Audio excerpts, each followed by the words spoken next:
Selamat malam, selamat datang kembali di Berkimia bersama saya Arya.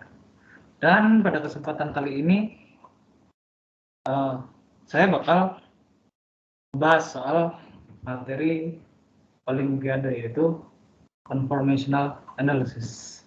Ini materi yang lumayan advance, jadi saya mengambil sebagian materinya ini dari buku Leiden. Langsung aja. Nah, sebetulnya apa sih yang dimaksud dari konformasi ini? Nah, jadi konformasi adalah struktur yang bisa diinterkonversi karena ikatan-ikatan yang ada pada suatu senyawa itu kan bisa berotasi, sehingga akhirnya mengakibatkan suatu struktur itu berbeda bentuknya gitu.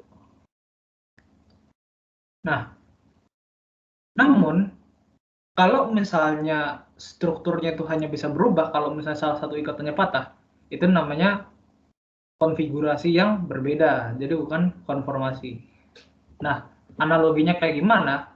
Nah, contohnya kayak gini. Contohnya kita punya orang-orang. Ini kan orang-orang yang sama ya. Tapi dia disebut sebagai konformasi yang berbeda. Karena kenapa? Karena bentuknya berbeda-beda, tapi pada satu jenis yang sama gitu lah istilahnya. Nah, bentuk yang berbeda-beda ini energinya juga berbeda-beda. Contohnya, kalau misalnya orang duduk, kan dia nggak memiliki energi yang banyak ya. Dia nggak membutuhkan energi banyak maksudnya. Sementara kalau misalnya orangnya jukir balik kayak gini, dia membutuhkan energi yang banyak. Nah, sama dengan pada senyawa. Nah, kalau misalnya senyawa itu konformasinya stabil, dia energinya sedikit. Sedangkan kalau konformasinya tidak stabil, dia energinya banyak. Seperti itu. Nah, apa sih yang mengakibatkan senyawa itu bisa berputar-putar? Nah, yang mengakibatkan senyawa bisa berputar-putar adalah energi yang diberikan untuk melampaui barrier. Nah, barrier itu apa? Barrier itu adalah energi aktivasi yang dibutuhkan, yang harus dilampaui agar senyawa itu bisa berputar-putar pada ikatannya. Contohnya, ini ikatan tunggal. Ikatan tunggal ini kan dia bisa berputar secara bebas. Nah, makanya energi yang dibutuhkan untuk dia berputar itu adalah sekitar 12 kJ per mol. Kita bandingkan dengan ikatan ganda, yaitu 30 kJ per mol. Kenapa ini bisa kayak gini? Karena ikatan yang terkonjugasi ini kan dia sudah distabilisasi gitu oleh pi network. Jadi akhirnya setelah dia distabilisasi, dia memiliki orde ikatan yang nggak sama dong sama ikatan yang tunggal. Makanya dia membutuhkan energi yang lebih besar buat dia berotasi. Sama dengan pada amida seperti ini. Karena kenapa? Karena dia juga telah terstabilkan konjugasi. Akhirnya karena dia telah terstabilkan konjugasi, walaupun kelihatannya kayak single bond, tapi orde ikatannya nggak sama. Karena ini kan bisa saya gambarkan kayak gini ya. Ini kan bisa ke sini, ini bisa ke sini. Strukturnya juga kayak gini.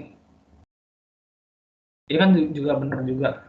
Karena inilah esensinya dari konjugasi, yaitu suatu pi network yang mengakibatkan suatu senyawa itu jadi terstabilkan dan memiliki energi yang lebih rendah. Namun konsekuensinya orde ikatannya juga terpengaruh.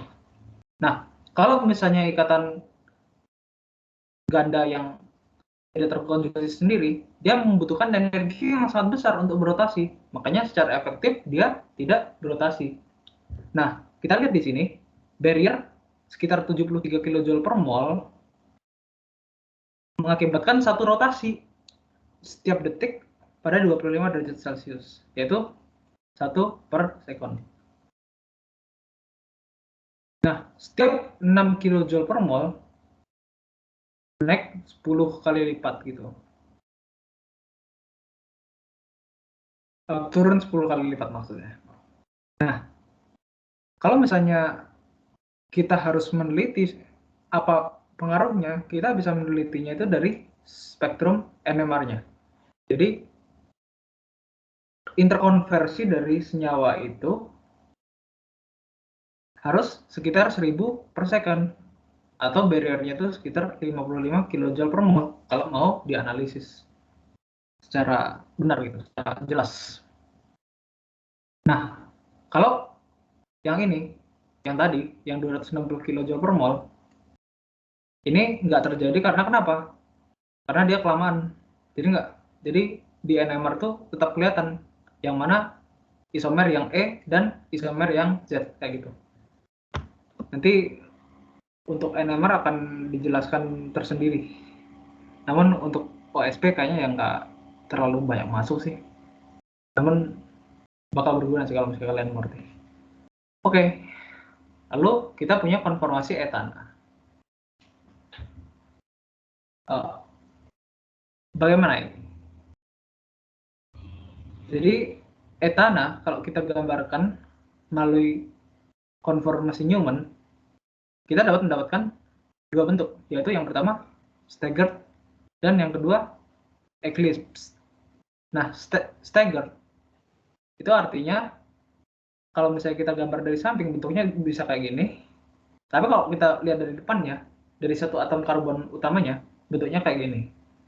Sedangkan kalau eclipse artinya dia dua-duanya tuh saling menempel gitu. Jadi kalau dari depan sebetulnya kelihatan cuma kayak gini doang, tapi buat mempermudah melihatnya biar karbon belakangnya kelihatan, dia ditunjuknya kayak gini, rada miring sedikit, jadi biar bisa kelihatan. Tapi sesungguhnya ini sudut dihedralnya atau sudut antara ini dua ikatan H ini adalah sekitar 60 derajat, dan sudut dihedral untuk senyawa ini adalah 0 derajat. Seperti itu. Nah, manakah yang lebih stabil? Kita lihat dari diagram energinya dan diagram sudut dihedralnya.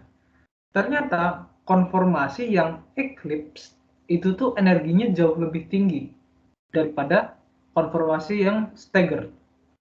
Artinya, untuk memiliki energi yang rendah, suatu molekul memiliki kecenderungan untuk berubah menjadi staggered, yaitu yang dihedralnya 60 derajat. Nah, ini ilustrasinya. Contohnya, kenapa kok bisa ada dihedral 60 dan ada yang dihedralnya 0 gitu. Kenapa kok bisa keduanya kayak gitu? Nah, kalau kita misalnya punya molekul nih,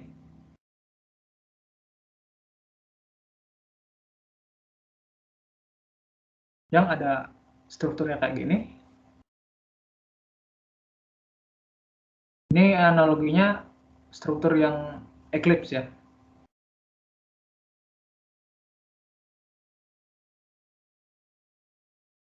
Sama, maaf yang staggered maksudnya. Kayak gini. Nah, ini kita bisa analogikan sebagai kelereng gitu. Misal kita punya yang staggered, atau yang energinya lebih rendah. Kita bisa memberi dia energi, sehingga dia akan berotasi menjadi yang eclipse.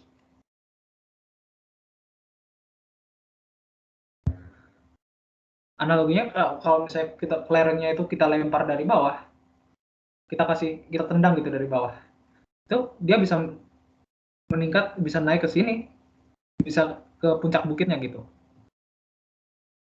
Nah, tapi kalau misalnya energi yang kita berikan itu tidak cukup, molekulnya itu nggak bakal berotasi, bondnya ini nggak bakal berotasi gitu. Nah, analoginya kayak gini. Contohnya kelerengnya sekarang udah jatuh ke sini. Nah, kita nggak ngasih energi yang cukup. Artinya kita nggak nyepak kelerengnya kita nggak nyentil kelerengnya ke atas gitu, tapi kita cuma kayak gerak-gerakin box di mana kelereng itu berada. Misalnya ini ada boxnya gitu ya. Misalnya kita cuman goyang-goyangin boxnya doang gitu.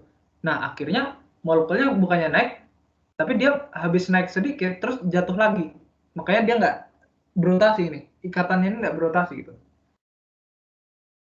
Nah kalau misalnya nggak ada energi, apa yang terjadi kira-kira? Molekulnya bakal tetap berada pada tingkat energi yang lebih rendah gitu. Jadi dia bakal cenderung lebih stabil yang posisi eclipse gitu konfigurasinya. Nah, sedangkan kalau lalu kita punya pertanyaan gitu, kenapa kok yang eclipse itu energinya lebih tinggi gitu? Nah, penjelasannya ada pada strukturnya. Kalau misalnya yang staggered, kan ikatan anti bonding, sigma anti bonding dari CH-nya ini kan menstabilkan ikatan bonding yang ada di sampingnya. Sedangkan kalau yang eclipse ini kan dia tuh yang bonding tolak menolak dengan yang bonding, sehingga tidak ada net stabilization gitu. Jadi karena dia tolak menolak, akhirnya energinya meningkat dong, dan akhirnya molekulnya menjadi kurang stabil seperti itu. Oke, nah sekarang kita kan punya propana dan butana juga nih. Terus kita cara nggambarnya kayak gimana? Nah, cara nggambarnya bisa kalian lihat dari atom karbon yang utama. Nah, kalau propana kan strukturnya kayak gini. Nah, kita bisa ngeliat dari yang sini, dari atom karbon yang tengah ini. Terus kita bisa menggambarnya kayak gimana? Kita bisa dari sudut pandang karbon yang tengah ini, kita bisa menggambarnya kayak gini. Ini metilnya, terus ini H, H, terus ini H, H, H, kayak gini. Nah, sedangkan eclipse-nya kayak gimana? Eclipse-nya bisa kalian gambar dari sini, kalau enggak kalian gambar dari belakangnya. Tapi saya akan menggambar dari yang belakangnya, jadi bisa kayak gini.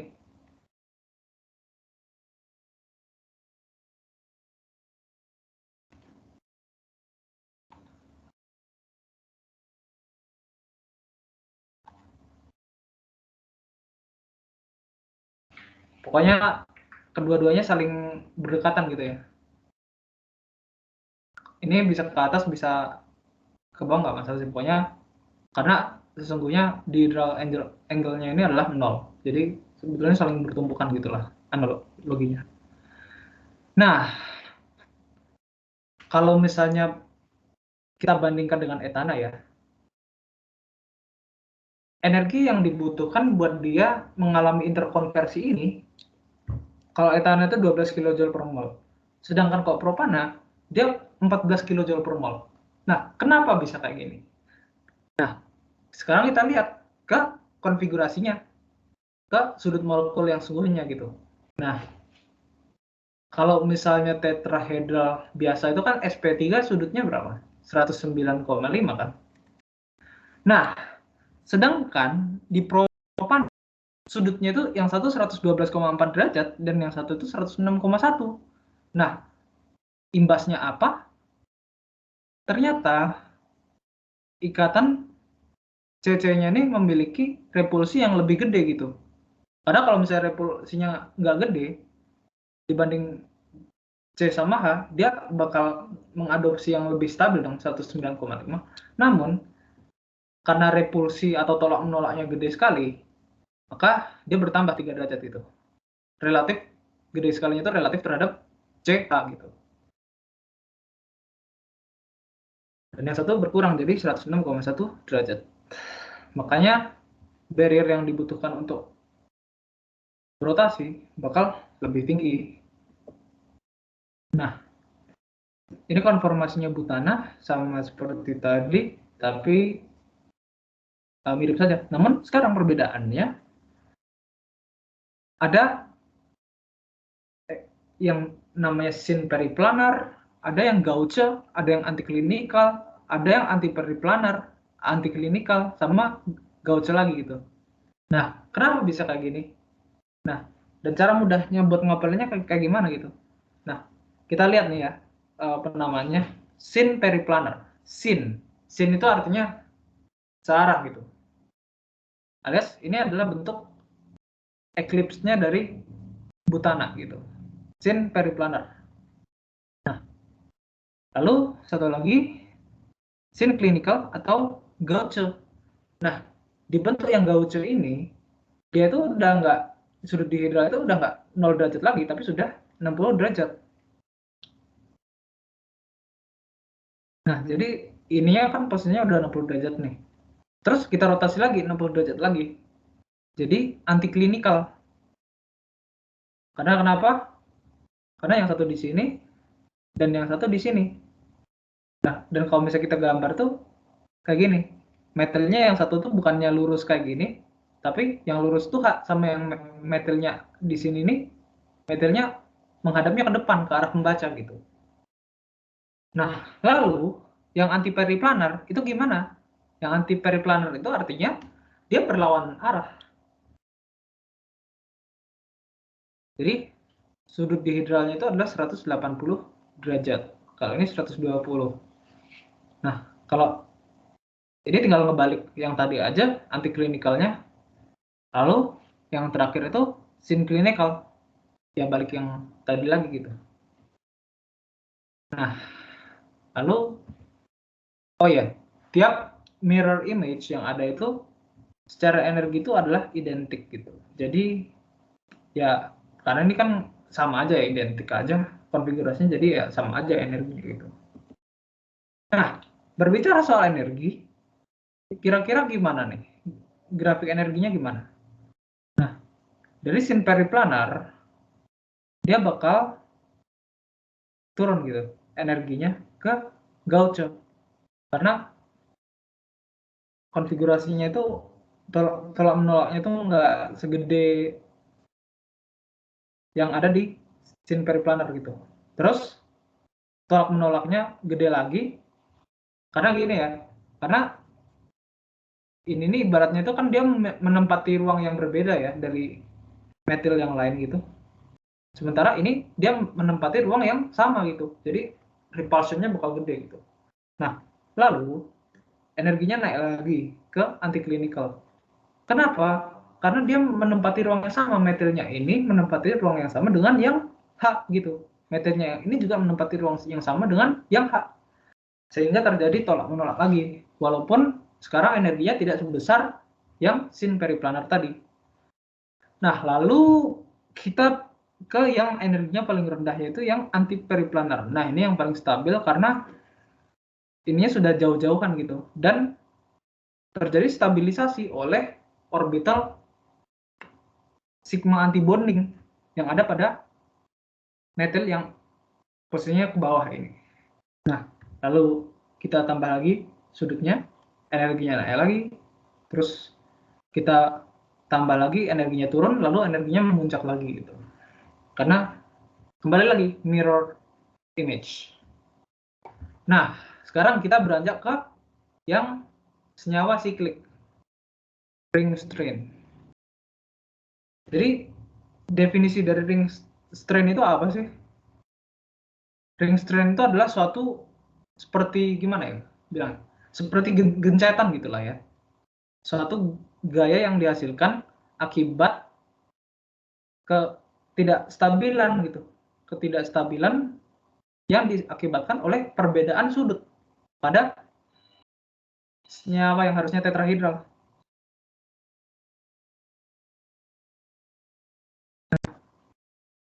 Contohnya seperti ini ya, contohnya yang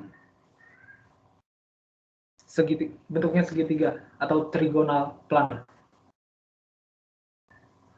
Nah, kita lihat untuk senyawa trigonal kan bentuknya kayak gini nih. Berarti sudutnya berapa dong? 60 kan? Kan totalnya 180. Terus ini sudutnya 90. Ini berarti 540, 720. Terus ini berapa? 1000.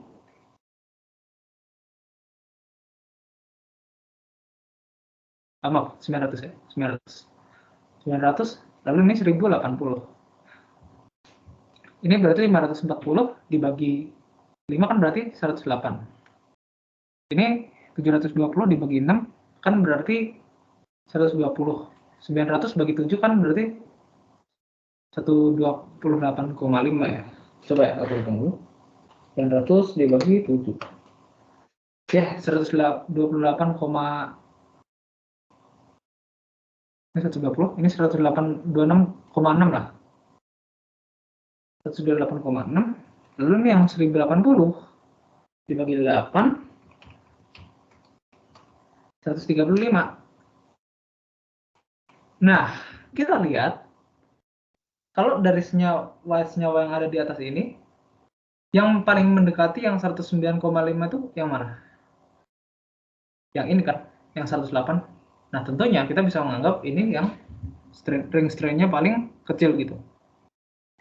Nah, ini grafiknya kalau misalnya kita bikin 109,5 dikurangi internal angle-nya. Nah, kalau misalnya ini 60 kan berarti strain-nya 49,5, gede banget. Ini 19,5, 1, terus turun jadi 1,5. Terus yang 120, jadi jadi 10,5. Kalau kita ambil nilai mutlaknya itu sebagai measure of strain-nya, lalu yang ini naik lagi jadi 19, terus ini naik lagi gitu jadi 25,5. Kalau misalnya kita harus mengukur strain-nya. Jadi awalnya tinggi banget kayak gini, turun, terus grafiknya naik lagi gitu. Kalau misalnya ini kita bikin grafik antara nilai mutlak derajat dengan sigma n. Kalau misalnya ini naik, terus memuncak, terus bakal turun lagi gitu. Kalau misalnya n-nya sangat besar, ini akan dijelaskan lebih lanjut di slide selanjutnya. Nah,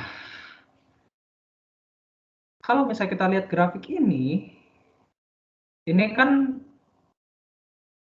ini artinya apa? Entalpi pembakaran per grup CH2 gitu, yang di sini. Dan yang di sini itu artinya sudut strain-nya itu. Nah, lalu apa yang bisa kita lihat di grafik ini? Nah, yang strain-nya paling tinggi itu ya jelas yang N-nya itu sama dengan 3 gitu. Yang karbonnya 3. Kan bentuknya kayak gini, berarti dia kan kayak dipaksa banget gitu. Nah, makanya terus kita turun, ini makin turun, yang paling rendah tuh di yang karbon 5 gitu. Yang strain-nya paling rendah. Terus dia bakal naik. Oh, maaf, yang tadi itu ternyata kalau misalnya kita lihat dan kita perhitungkan, ternyata grafiknya itu bakal terus memuncak. Namun dia bakal mengambil nilai minimum gitu. Jadi sah-sah saja ya asumsinya. Nah, namun ternyata asumsinya apakah kalor pembakaran per jumlah CH2-nya ini bakal sama grafiknya? Ternyata enggak. Karena gimana? Jadi pertama sama dulu kelihatannya, namun dia tuh paling rendahnya itu di karbon yang nilainya ke 6 gitu. Namun begitu N-nya kita tambah, awalnya dia bakal memuncak di 9, lalu dia bakal turun lagi gitu. Lama-lama begitu N-nya sudah sangat besar, kalor pembakarannya jadi kecil banget gitu. Nah, bagaimana kita merasionalisasikan hal ini, terutama yang 6 ini? Kenapa kok bukan 5, tapi 6? Walaupun secara matematis tadi, yang paling rendah itu strain-nya itu kan yang 5 ya. Nah, kenapa kok yang 6 itu kalor pembakarannya paling rendah gitu? Kalor yang dihasilkan itu. Jadi kalau misalnya kita lihat, jadi karbon bernumber 6, itu tuh dia nggak cuman konfigurasinya kayak gini. Dia bisa ngebikin konformasi yang lebih stabil, yaitu konformasi yang seperti ini, atau yang namanya chair. Ini HA, ini HB. Dia bisa berinterkonversi jadi bentuk-bentuk yang seperti ini, half chair, lalu twist boat, lalu half chair lagi, lalu chair. Nah, kita lihat untuk menginterkonversi ini, sikloheksana ini nggak perlu gitu, nggak perlu mematahkan ikatannya gitu. Karena seperti yang sudah tadi kita pelajari bahwa kalau misalnya ini nggak terjadi pematahan ikatan, itu namanya adalah konformasi. Karena cuman dari ikatan yang muter-muter gitu. Nah, oke ya. Kita sudah mengerti ada beberapa bentuk ini atau 3 bentuk utama. Lihat sekarang energinya kayak gimana. Nah, jadi ini adalah barrier untuk mengubah dari konformasi CRA menjadi twist boat dulu. Dan ini energinya paling tinggi. Ini CRA energinya paling rendah. Ini kita hitungnya berdasarkan selisih energinya ya. Jadi kalau yang ini twist boat, energinya rendah tapi nggak serendah CRA. Lalu kalau misalnya kita bikin konformasinya jadi boat, energinya bakal naik. Lalu twist boat bakal turun lagi. Lalu kembali ke half chair lagi gitu. Nah, ini penjelasannya kayak gimana? Sama. Karena kenapa? Karena di share A ini repulsinya nggak bakal sebanyak kalau misalnya dia posisinya di half chair. Karena kalau di sini kan kita lihat aja ya, kalau misalnya konfigurasinya kayak gini, dia strainnya bakal tinggi banget. Otomatis, of course, repulsinya antara atom karbon dan karbon bakal tinggi banget, sehingga energinya bakal tinggi banget gitu. Oke, sekarang kita lihat ke sikloheksana yang termonosubstitusi. Jadi kan dia bisa memiliki 2 conformer yang berbeda. Yaitu di mana yang pertama itu yang X-nya ini posisinya aksial atau axial. Axial itu jadi kayak vertikal gitu ya.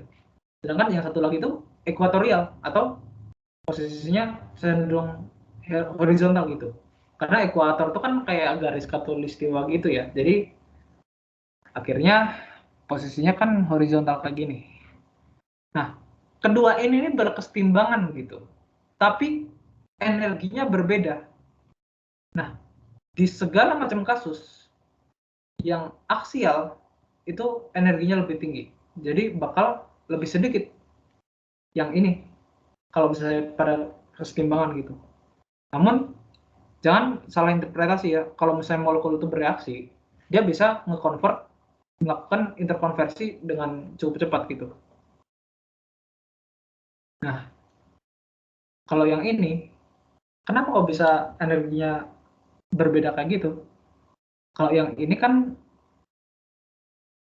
ini kita punya orbital ikatan CX. Dan yang ini adalah orbital anti ikatan CC gitu. Terjadi stabilisasi gitu. Nah, sedangkan kalau misalnya yang ini, yang satu kayak gini, dan yang satu kayak gini, nggak terjadi stabilisasi gitu. Maka energi yang ini lebih rendah. Dan tapi ini bakal tolak menolak gitu sama atom H yang posisinya aksial. Sehingga udah nggak ada stabilisasi, masih tolak menolak. Akhirnya dia nggak itu dong, dia nggak memiliki energi yang cukup rendah dong buat jadi stabil. Akhirnya energinya lebih tinggi dong. Nah, oke. Sekarang kita lanjutkan ke aspek kesetimbangannya ya. Nah, coba kita lihat yang X-nya ini apa aja. X-nya itu yang pertama H.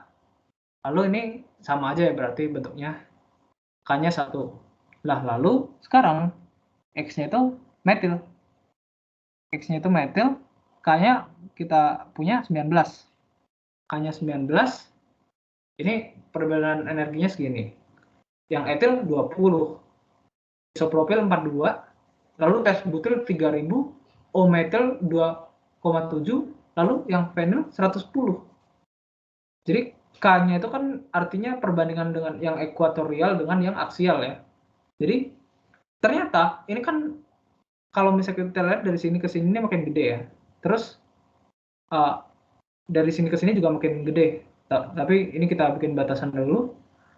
Nah, ini persentasenya dengan yang ekuatorial. Lalu kita harus menjelaskan nih, kenapa kok bisa kayak gini. Nah, sekarang kita lihat yang metil. Yang metil dulu nih. Di posisi yang aksial, ini kan terjadi yang namanya 1,3 diaxial interaction.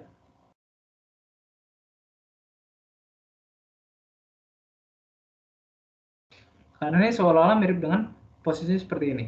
Jadi ini anggap posisi 1, ini posisi 2, ini posisi 3 gitu. Maksudnya yang aksial, yang aksial, yang aksial gitu. Jadi 1,3 diaxial interaction namanya gitu. Jadi karena interaksinya sifatnya tolak menolak, dia jadi nggak stabil gitu. Makanya lebih sedikit yang ada di posisi seperti ini. Nah, kalau kita lihat tren yang tadi, kalau misalnya metil sama etil dia nggak berbeda jauh ya, walaupun etil itu lebih banyak. Karena gini, karena kalau kita gambar, ini kan tentunya bakal tetap ada diaxial interaction-nya ya. Ini posisinya CH3.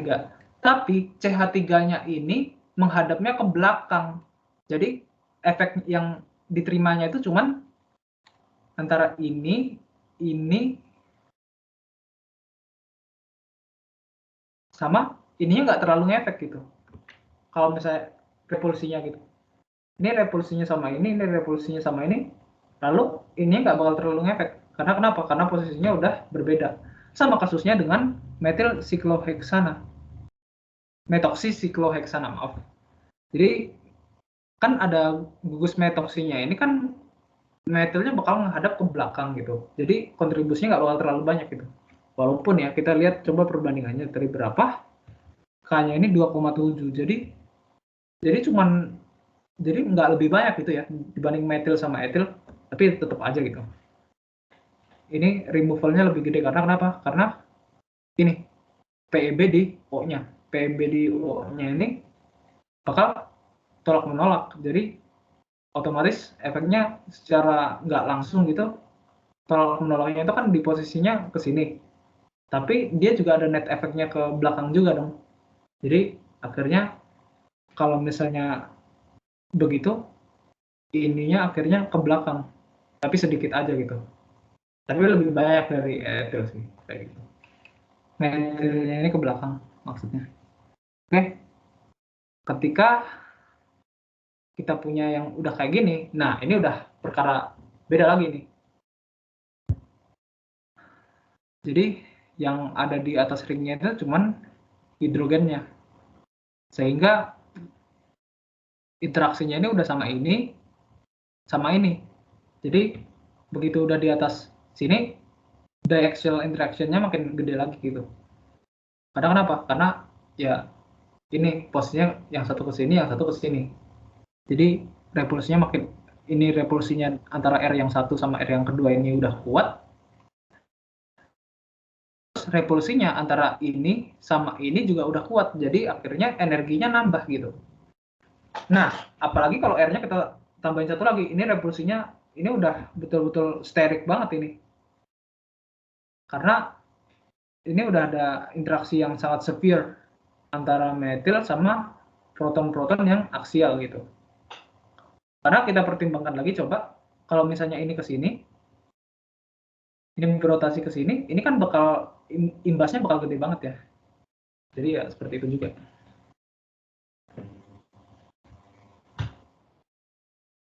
Coba kalau misalnya kita punya lebih dari satu substituen. Misalnya kita punya cis-14 sikloheksanadiol. Nah, jadi kalau posisinya kayak gini kita gambarnya gimana? Terus yang satu ke sini,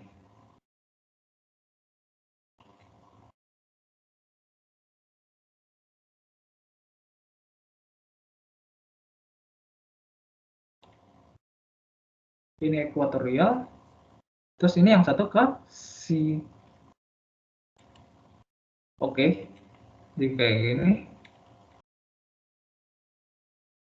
Ini juga naik ke atas juga, ini kayak gini juga. Oke. Jadi di kedua kasus, kalau misalnya dia mengalami inversi, ini keduanya itu memiliki konfigurasi yang sama, yaitu yang satu naik ke atas OH-nya, yang satu ekuatorial gitu.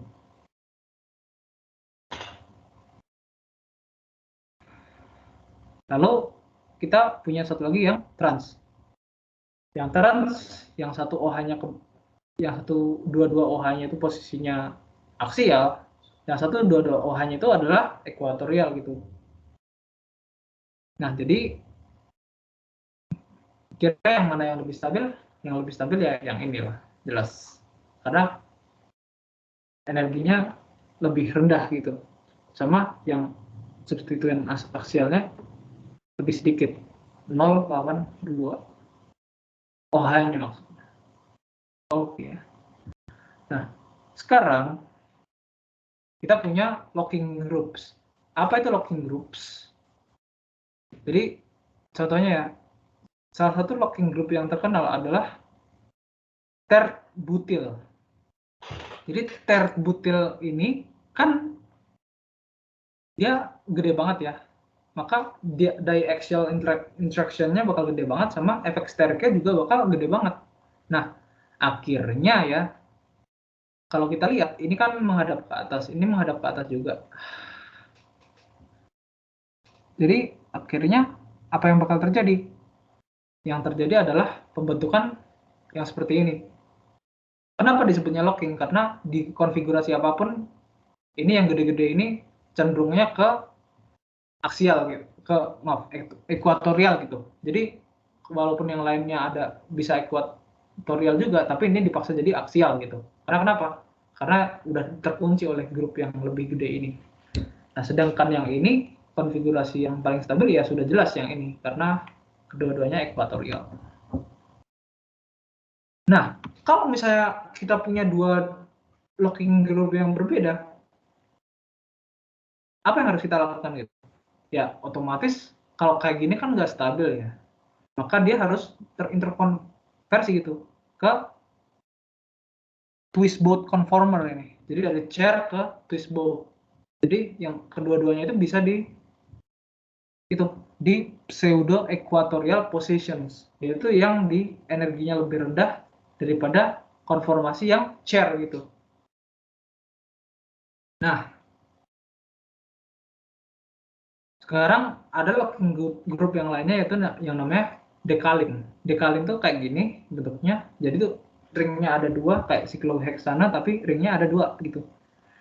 Nah, kita punya yang satu cheese atau keduanya itu posisinya kayak gini menghadap arah yang sama gitu. Lalu yang satu itu trans. Trans. Kenapa trans? Karena yang satu menghadap ke atas dan yang satu menghadap ke bawah gitu. Dan kenapa ini locking? Nah, kita lihat pada slide selanjutnya.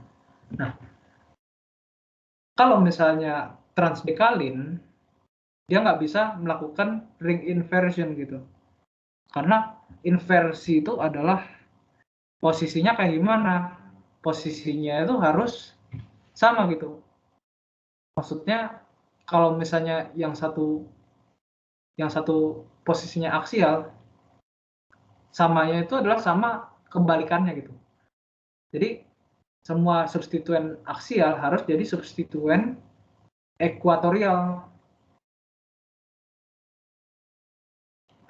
Jadi setelah dari aksial ke ekuatorial, apa yang bakal terjadi? Kayak gini. Ini cisdekalin. Ini substituennya kan H sama H. Nah, dia bisa menginversi ringnya jadi A kayak gini. Nah, kalau kayak gini, terus kita menggambarnya gimana? Udah jadi, karena ini kan posisinya aksial ya. Ini ekuatorial. Lalu kita harus ngebalikin gitu. Jadi dari kayak gini, kebalikannya gimana? Ini sama ini katanya kan di sini. Ini posisinya di sini. Kita harus ngebalik dia gitu. Yang aksial jadi ekuatorial, yang ekuatorial jadi aksial. Jadi gambarnya adalah kayak gini. Nah ini kan hanya udah ya kayak gini.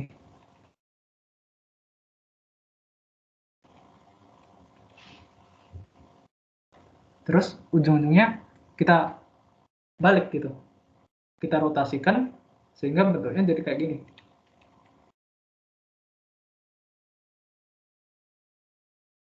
Oke, H satunya menghadap ke atas dan H satunya lagi posisinya cenderung ekuatorial gitu dibanding substituen lainnya gitu. Maaf, ini kayak gini. Oke, jadi ring inversionnya bentuk akhirnya adalah seperti ini. Kalau misalnya ini kan nggak bisa dong. Karena kenapa? Karena kalau misalnya aksial sulit banget dong kalau misalnya kayak gini. Jadi nggak mungkin. Kalau ini yang equatorial ini dibikin jadi aksial jadi susah banget. Nah, lalu kita bakal membahas tentang reaksi-reaksinya. Nah, misalnya kita punya dua kayak gini, dua struktur yang berbeda. Yang satu kayak gini,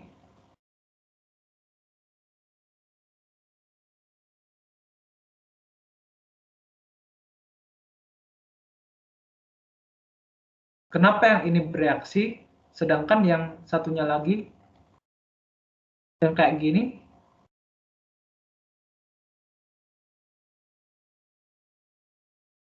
kenapa ini enggak?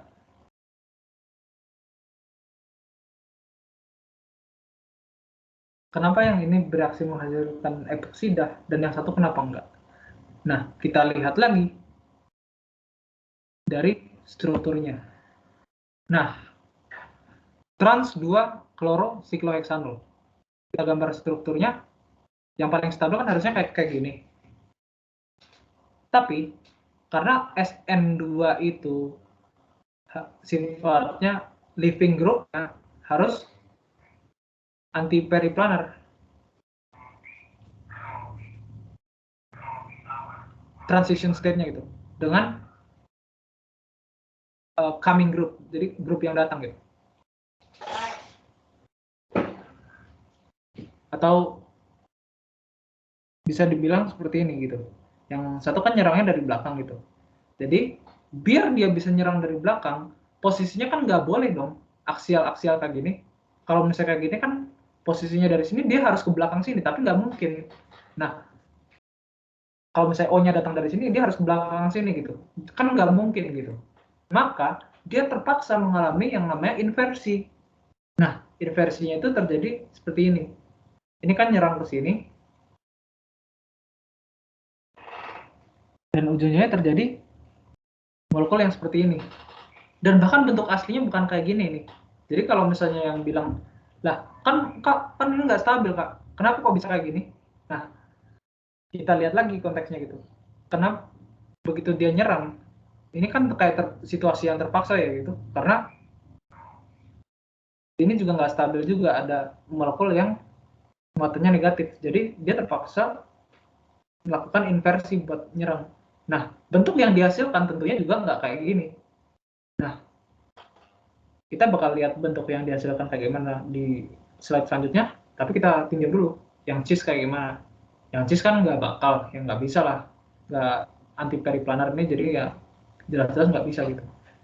Oke, bentuk selanjutnya. Nah, kayak gini nih bentuk selanjutnya. Lalu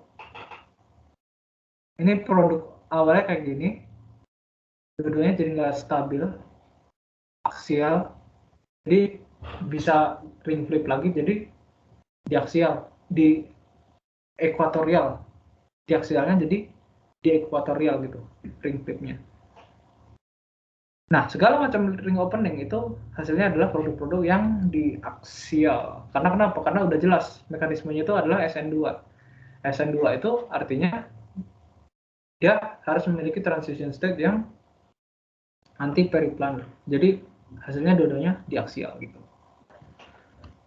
Nah,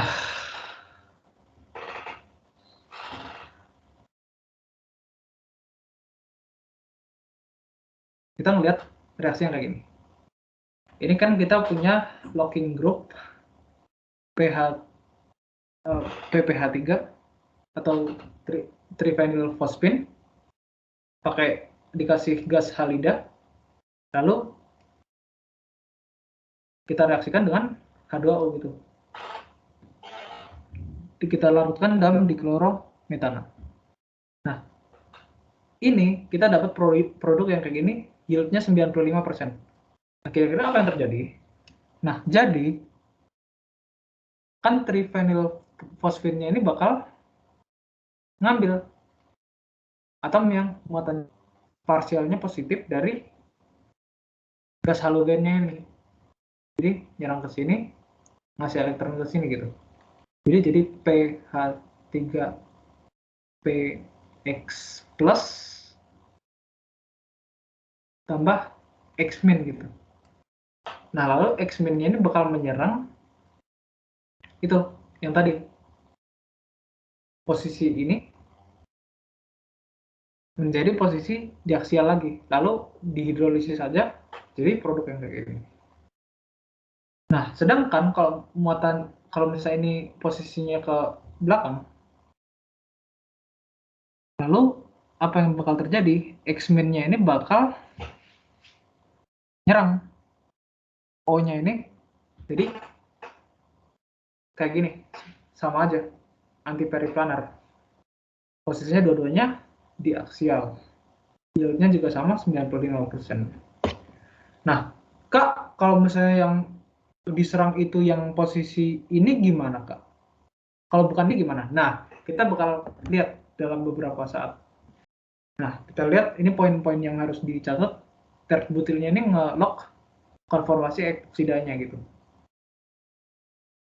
Ini sifatnya ringnya itu rigid, jadi kayak nggak bisa jadi chair gitu karena nggak stabil kalau jadi chair.